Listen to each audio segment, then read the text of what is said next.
अंतःकरण चतुष्टय और साधना विज्ञान। अंतःकरण चतुष्टय चेतना की क्रिया पद्धति है। यूँ चेतन सत्ता एक है, अंगुलियों की तरह उसके अलग अलग खंड एवं स्वरूप नहीं है और न उसके कार्य विभाजित हैं। वह एक ही शक्ति कई समय पर कई काम करती है। जब वह जो काम करती है तब उसे उस नाम से संबोधित किया जाता है। एक ही व्यक्ति वक्ता, विद्यार्थी, अभिनेता, खिलाड़ी, रोगी, मित्र, शत्रु, ग्राहक, विक्रेता आदि की कई भूमिकाएं समय समय पर निभाते हुए देखा जा सकता है। जब वह जो काम कर रहा होगा तब उसे उसी रूप में कैमरा चित्रित करेगा और संबोधनकर्ता नाम देगा।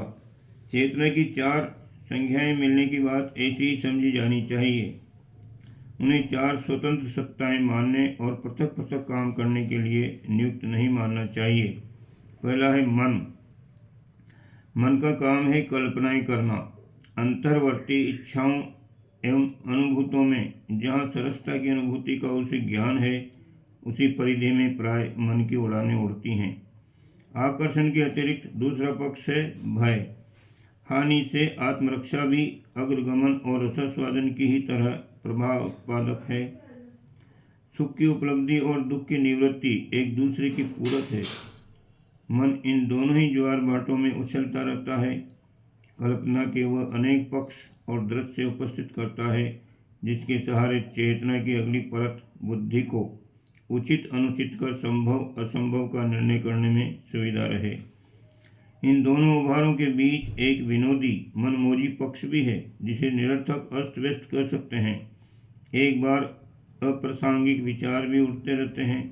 यूँ उनका भी कहीं न कहीं किसी पूर्व स्मृति से संबंध होता है। सर्वथा नवीन एवं अपरिचित प्रसंग के विचार कदाचित ही कभी आते हैं। वे अपनी पूर्व ज्ञान भूमिका में ही विचरण करते रहते हैं।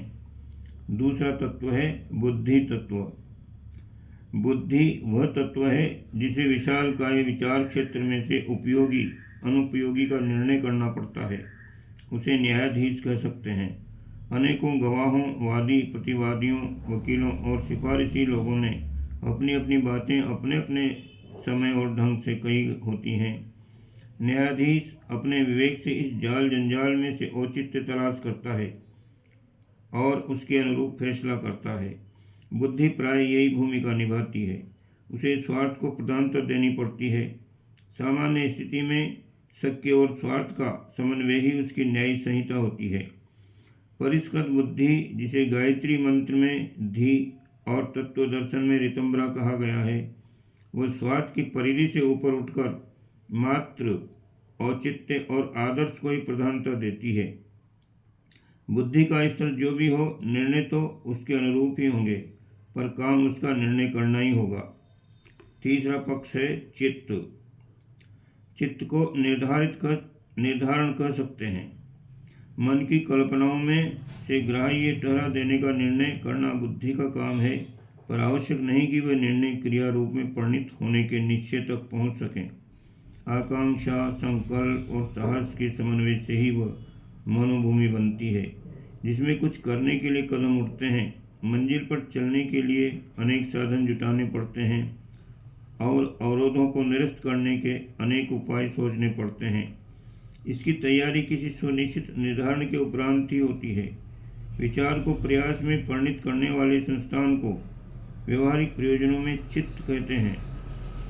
चित्त को वैज्ञानिक भाषा में अचेतन कहा जाता है। असंख्य शरीर में रहने के कारण उसे काय संचालन की मूलभूत प्रक्रिया का परिचय है। अस्तु वह अपने अनुभवों के आधार पर रक्त संचार, आकुंचन, प्रकुंचन, श्वास प्रश्वास, ग्रहण विसर्जन, निद्रा जागृति आदि के क्रियाकलापों को अनवरत गति से संपन्न करता रहता है।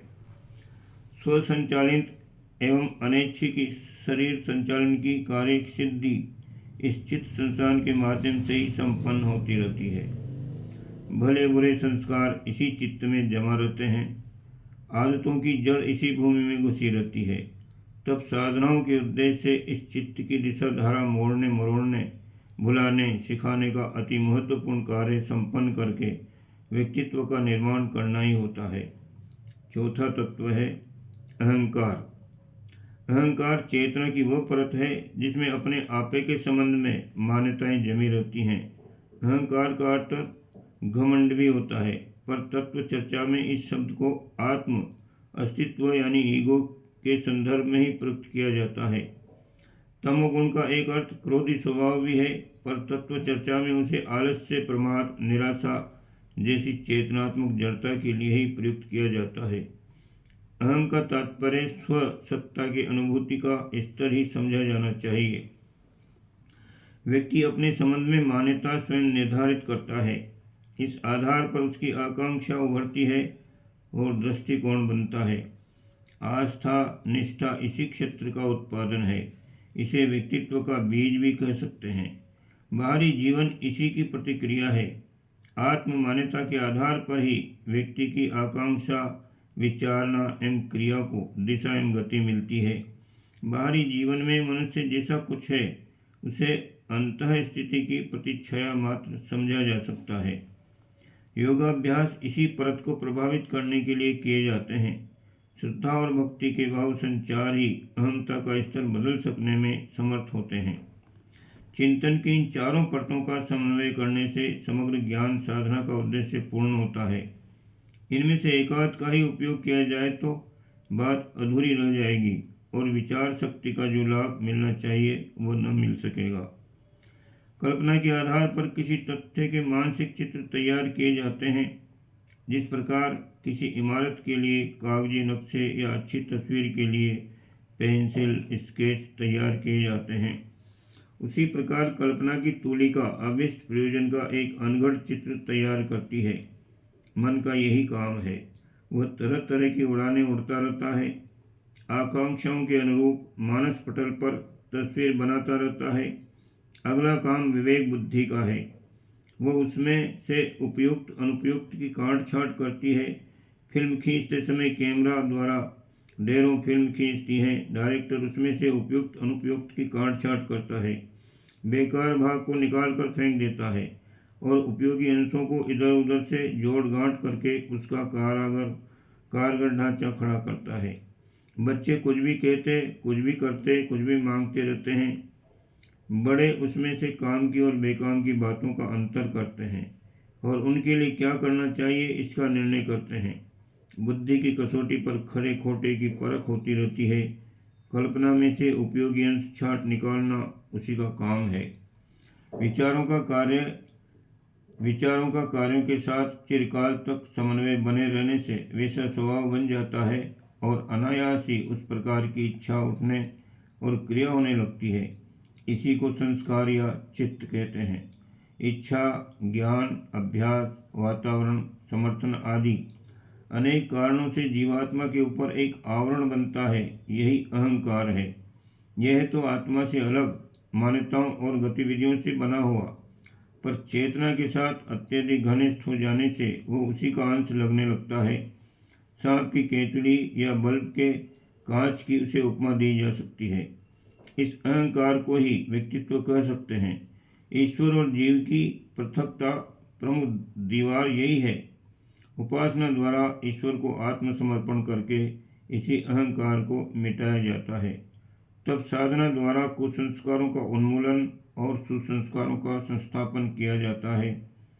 स्वाध्याय, सत्संग, मनन, चिंतन द्वारा विवेक बुद्धि परिष्कृत होती है और इंद्रिय निग्रह द्वारा चलते मन को सत्संकल्प करने वाले उपयोगी चित्र गढ़ने वाला बनाया जाता है।